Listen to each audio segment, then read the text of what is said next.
Hi guys, and welcome back to another DrAce video, and today we're going to be playing Ride 4. And today we're also going to be using the Kawasaki ZX-6R from 2004. Now, I've mentioned recently that each of the DLC packs has a bike that you have to get level 5 affinity with, and currently I am in pursuit of achieving every single achievement in Ride 4. I'm just going to reduce the traction control on this Kawasaki at the minute because it's a little bit too strong.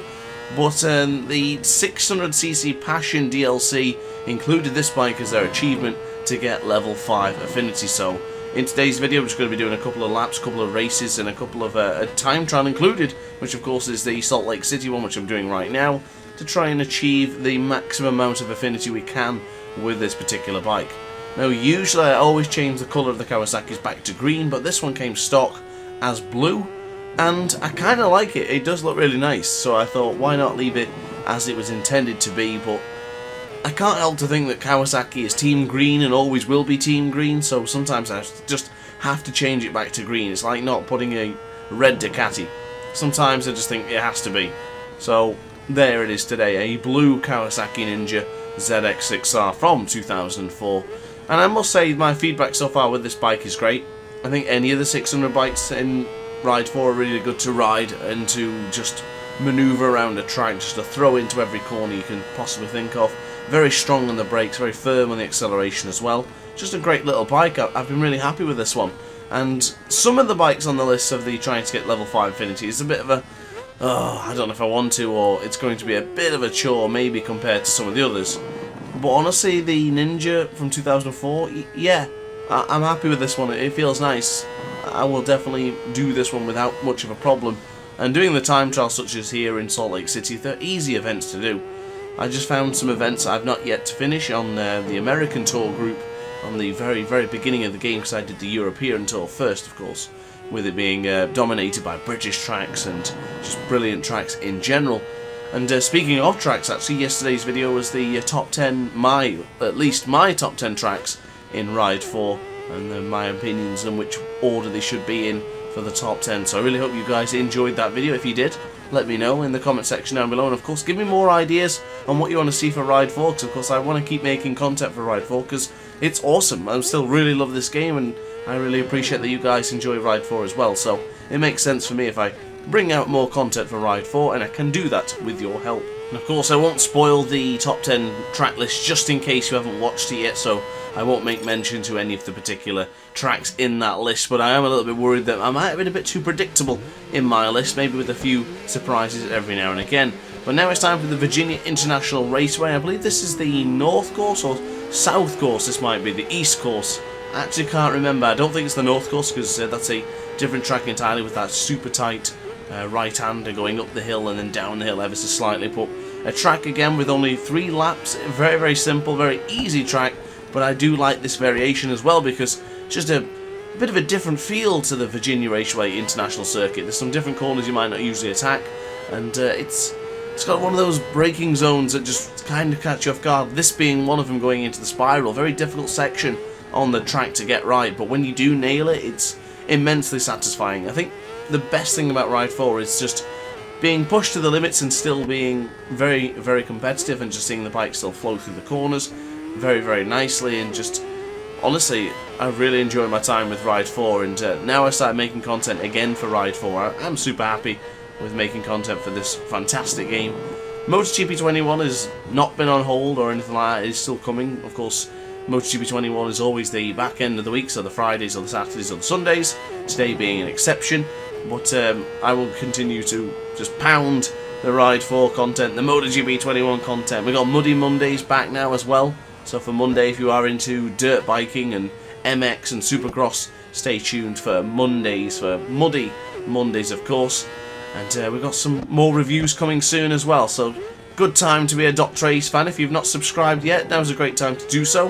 Very simple to do as well. You can also hit the like button if you're enjoying this video as well. But now on to the left hand side for the spiral, downshifting from 4th gear down to 2nd, maybe a little bit down to 1st there as well, and then slowly go back up the gearbox as you manoeuvre your way around the rest of the spiral for turn 6. Bring on the acceleration for the right-hander. Another ominous corner here because it kind of disappears away from you when you're not paying attention, and next thing you know you're looking at the cones and you're flying across it into the grass. You have to be very careful for that right-hander. And just to mention as well, actually, I spoke earlier about the achievements. You're talking roughly around 300 miles, maybe even more, to actually get the level 5 affinity with a particular bike.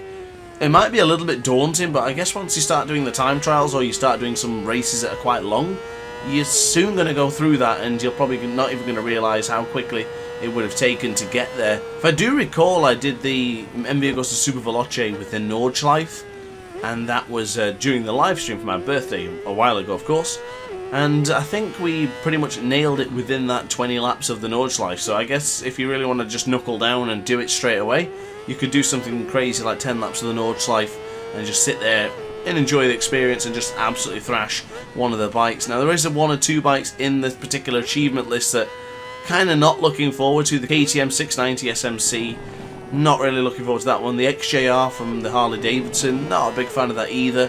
But the majority of the bikes in the DLC have just been really, really good anyway, so it's not really that bad.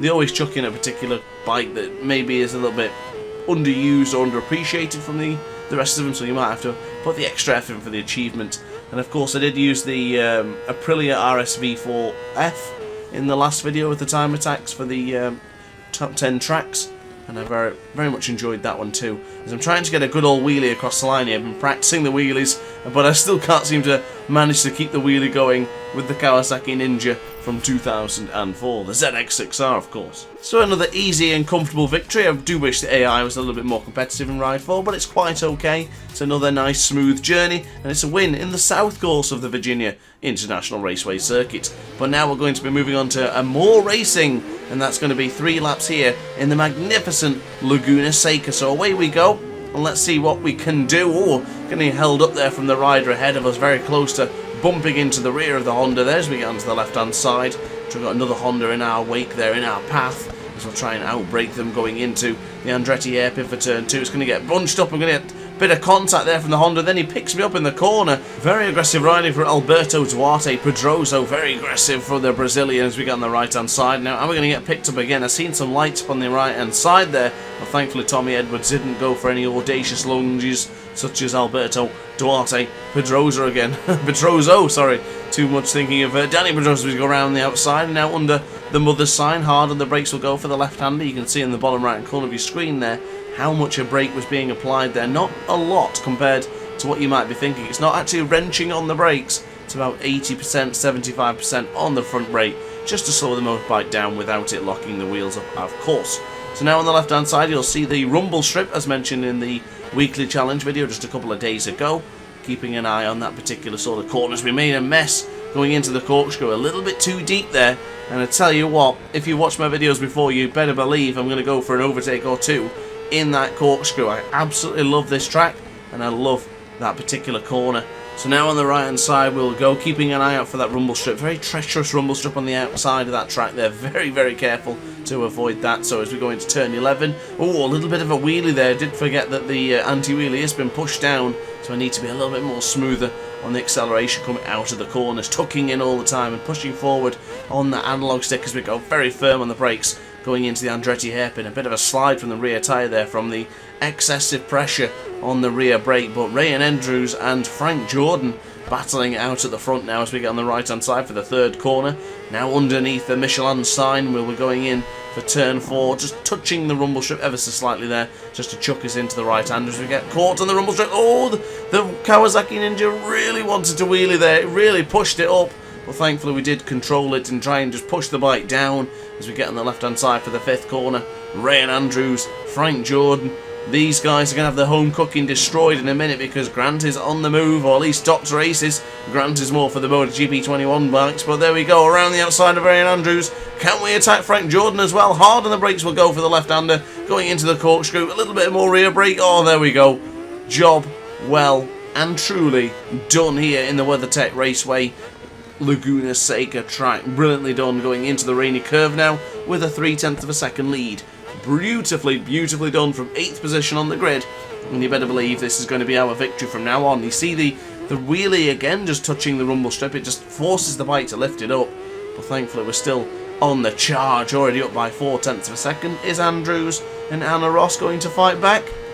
We'll find out on this lap, I guess, as Alberto Duarte Pedroso. In fact, what's happened to Ryan Andrews? Oh, he's in second place. It's the other fellow who's just disappeared. I have no idea where he's gone, but there you go. Anna Ross, Ryan Andrews, and DrAce currently on the podium as things stand. As we now go on the right-hand side for the final time of asking this 3-lap sprint race. It's been rather a pleasure to do, to be honest with you. And I'm not even going to realise it's going to end so quickly. It's going to end quite abruptly, actually. I was rather expecting it to last a little bit longer than that, but going into the left-hander for turn 5, just at 9:30 in the evening. 18 degrees air temperature. A little bit too warm for me. I do prefer it a little bit colder. As we get on the left-hand side now for the turn 6, we've got the corkscrew to navigate another time. I do enjoy the corkscrew, and we're going to be doing it once more. Hard on the brakes we'll go, looking at the left-hander on the rumble strip. And now into turn 7, going into the left-hander, and then turn 8 for the corkscrew. Beautifully done. I don't think there's anyone who hates that particular corner unless they can't actually do it, because it's such a great corner. It really is. I very rarely make a proper mistake in that one, like a big hefty off. Most of the time it's pretty good, and I'm quite confident with my riding, so go into the corkscrew every single time and feel very, very strong in there. But that is going to be it. Another victory for DrAce, and another victory on board the Kawasaki Ninja ZX-6R from 2004. But guys, upon the note, I really hope you enjoyed the video. If you did, let me know in the comments section down below. Consider liking the video or even subscribing if you really, really enjoyed it. And consider as well hitting the notification bell to be alerted to every single DrAce upload and live stream. But upon the note, guys, thanks for watching. It's been a pleasure, and I will see you in the next video. Ciao for now. Oh hi! Didn't quite see you there. Good to see you're still here. If this video didn't quite sate your appetite, then why not watch some more DrAce content by clicking the video shown on screen now. Furthermore, if you would like to follow me on social media, you can do so now with the links down in the description. Consider subscribing so you don't miss a single DrAce video.